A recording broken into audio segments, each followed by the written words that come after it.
থানায় অভিযোগ দায়ের হয়েছিল আগেই। এবার অভিষেক বন্দ্যোপাধ্যায়ের বিরুদ্ধে অভিযোগ দায়ের হলো রাজ্য মেডিকেল কাউন্সিলে। অভিযোগ করলেন বাগুইআটির বাসিন্দা রাজীব সরকার।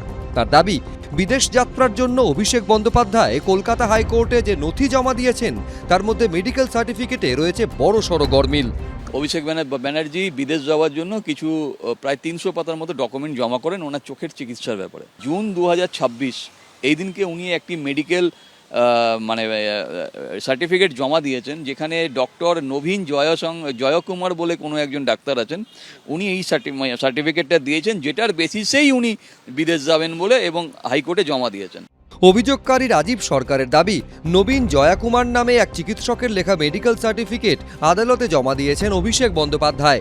তাতে না আছে সেই চিকিৎসকের রেজিস্ট্রেশন নাম্বার, নেই কোনো ঠিকানাও। মেডিকেল কাউন্সিলের তদন্ত করে দেখুক যে এইরকম এরকম একটা সার্টিফিকেট কোনো ডাক্তার দিতে পারেন কিনা without any registration number, without তার অ্যাড্রেস। মেডিকেলের যে রুলস আছে সেই রুলস অনুযায়ী সেই ডাক্তারের বিরুদ্ধেও ব্যবস্থা হোক এবং অভিষেক ব্যানার্জির বিদেশ যাত্রার বিষয়টা ক্যান্সেল করা হোক। বিদেশে গিয়ে অভিষেক বন্দ্যোপাধ্যায়ের চোখের চিকিৎসা করানোর আবেদন আপাতত বাতিল করেছে কলকাতা হাইকোর্ট। গত সপ্তাহেই কলকাতা হাইকোর্টে ধাক্কা খান অভিষেক বন্দ্যোপাধ্যায়।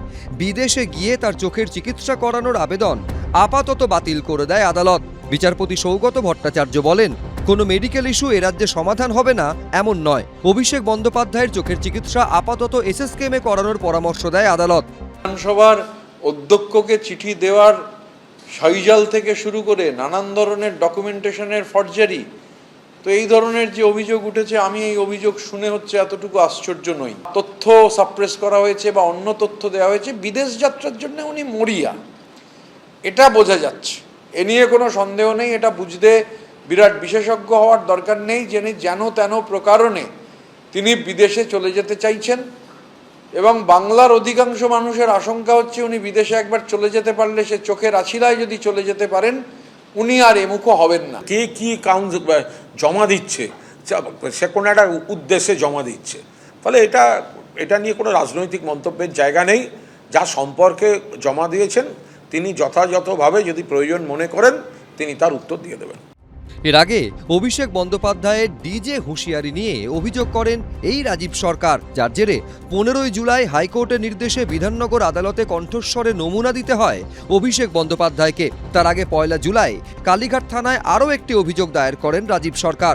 ডায়মন্ড হারবারের তৃণমূল সাংসদের নিরাপত্তা বলয়ের এই ছবিকে হাতিয়ার করেই থানায় অভিযোগ করেন তিনি, যেখানে দেখা গেছে গাড়ির ভেতরে রয়েছেন অভিষেক বন্দ্যোপাধ্যায় আর বাইরে ফুটবোর্ডে দাঁড়িয়ে তার নিরাপত্তা রক্ষীরা।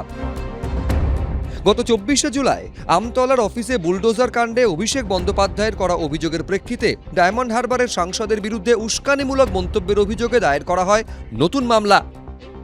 হিন্দোল দে, কৃষ্ণেন্দু অধিকারী, এবিপি আনন্দ। এবিপি আনন্দ, এগিয়ে থাকে, এগিয়ে রাখে।